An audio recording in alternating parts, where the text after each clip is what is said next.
Hello everyone, आज हमारे साथ सोनू जायसवाल, जिनका चयन आरआरबी जेईई प्रयागराज में हुआ है। सबसे पहले एक्सेंट परिवार तरफ से आपको बहुत बहुत शुभकामनाएं और बधाई। Thank you sir. दोस्तों, आपको बता दें कि पिछले मैं सोनू का तो मैं 2 इंटरव्यू मैं ले चुका हूँ और 7 या 8 एग्जाम इन्होंने अभी तक 1 साल के अंदर निकाला है। कौन से एग्जाम निकाले हो सर? डीडीए जेईई है, इसरो है, भेल है, और इसके बाद में बीएआरसी है, डीडीए जेईई है, और इसके बाद में ये आरआरबी जेईई और एसएससी जेईई। अच्छा, एसएससी में कौन सा डिपार्टमेंट? एसएससी जेईई में हमको बीआरओ मिला था। बीआरओ मिला था। आप चुन कौन सा रहे हो? अभी हम आरआरबी के लिए क्यों आरआरबी? क्यों सोच रहे हैं? मतलब अभी और भी कुछ करो?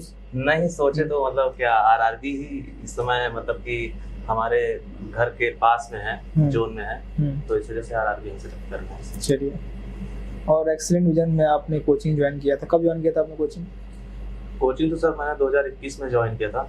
फिर इसके बाद में 21-22 में कोरोना की वजह से डिले हुआ, और फिर इसके बाद में वही आप तैयारी किए तो तमाम असफलताएं देखा था आपने। लेकिन जब एग्जाम निकलना शुरू हुआ तो लाइन से निकल रहा है। Yes sir.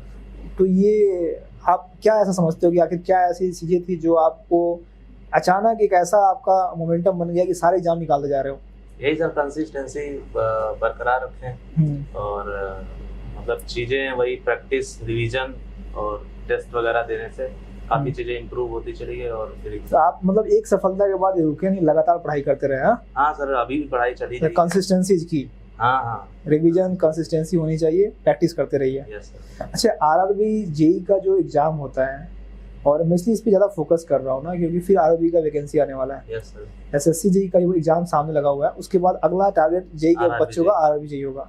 तो आरआरबी में एक पेपर का CBT-1 जो नॉन टेक बेस्ड होता है। Yes sir. और आप नॉन टेक क्वालिफाई करोगे तभी आप सीट दे पाओगे।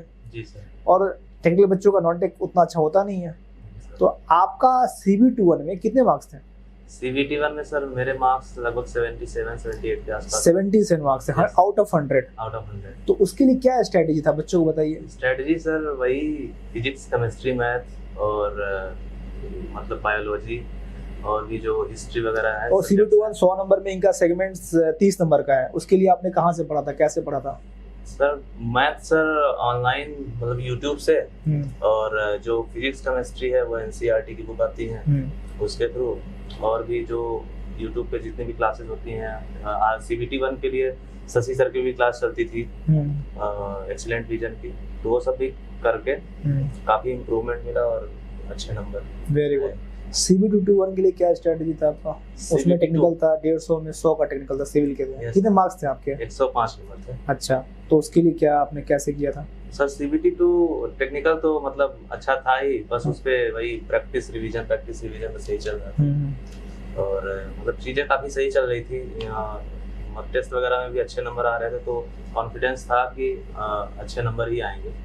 और पहला पेपर हुआ था जो कि कैंसिल हो गया था CBT-2 में, तो उसमें और अच्छे नंबर थे। सेकंड पेपर में थोड़ा मतलब टफ बना, और फिर भी नंबर अच्छे आए हैं। वो आज के वक्त में नॉलेज भर के है।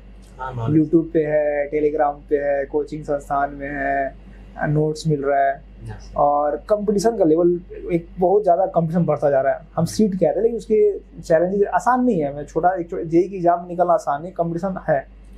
तो ये जो दबाव एग्जाम का होता है, जो असफलता का दबाव होता है, जो एक समाजी दबाव होता है, उससे हम कैसे निकलते हैं? बच्चे के ऊपर क्योंकि आप उस फेज से गुजर चुके हो, ठीक है ना, और लगातार सारा एग्जाम निकाले हो, तो आपको क्या लगता है कि इन सब चीज़ों से आप कैसे बाहर निकले? फैमिली सर सपोर्टिव थी, तो मतलब घर से कभी ज्यादा इस चीज का प्रेशर बहुत ज्यादा पड़ा नहीं कि हाँ कि सब कुछ यही सब करना है। अपनी फैमिली के बारे में बताइए। फैमिली में मम्मी है, पापा है, 2 भैया हैं बड़े। क्या करते हैं पिताजी? पिताजी हैं आड़त का काम करते हैं, मतलब कि व्यापार, गद्दे का है। तो आड़त गद्दे का काम करने वाला लड़का जेईई में आ गया, तो एक पूरा बैकग्राउंड आप अपना चेंज करके आ गए। हाँ, तो सर मतलब यही स्टार्टिंग से था कि पापा का कि गवर्नमेंट जॉब में। पापा का पहले से ही था कि गवर्नमेंट जॉब में जाओ? हाँ, बड़े भैया एक्चुअली हमारे। तो गद्दी कौन संभालेगा फिर? गद्दी हैं भैया। अच्छा। बीच वाले भैया हैं, वो गद्दी संभालते हैं। अच्छा पापा के साथ। अच्छा, बाकी हम लोग हैं ऐसे। अच्छा, तो शुरू से आपको उससे दूर रखा गया कि आप गवर्नमेंट जॉब पे जाइए? तो नहीं, घर पे रहते हैं तो वो सब काम करना पड़ता है। अच्छा, काम करते हैं। चलिए, बढ़िया। तो जो भी बच्चे हमारे तैयारी कर रहे हैं उनको संक्षेप में क्या कहना चाहेंगे, कोई अपना संदेश बताइए। कंसिस्टेंसी बरकरार रखिए और हाँ। मतलब आपके पास जो कोचिंग से प्रोवाइडेड नोट्स हैं और जो भी यूट्यूब पे क्लासेस वगैरह जो चल रही हैं, प्रैक्टिस बैच वगैरह चल रहा है, हाँ। तो वो अपने आप में संपूर्ण है। और इधर उधर बहुत ज़्यादा भटकने का, क्योंकि बहुत ज़्यादा अगर आप यूट्यूब पे या फिर मतलब कि कहीं टेलीग्राम पे और जगह अगर कंटेंट खोजने की कोशिश करेंगे तो इतना ज़्यादा कंटेंट मिलता है कि लड़का उसी में कंफ्यूज रहता है कि वो किसको पढ़े और किसको छोड़े। तो ये चीज़ें आपको अपने आप को संभालना होगा, कि बताना होगा खुद को कि हाँ मेरे लिए क्या बेस्ट है और हम किस तरीके से बेहतर कर सकते हैं। तो बस यही बात है। बहुत बढ़िया। तो उम्मीद है कि शुभम की अनुभव आपको काम आएगा और शुभम को एक्सेल परिवार तरफ से भविष्य के लिए बहुत बहुत शुभकामनाएं। आपके सुखद जीवन और स्वस्थ जीवन की हम कामना करते हैं। Thank you sir, thank you very much.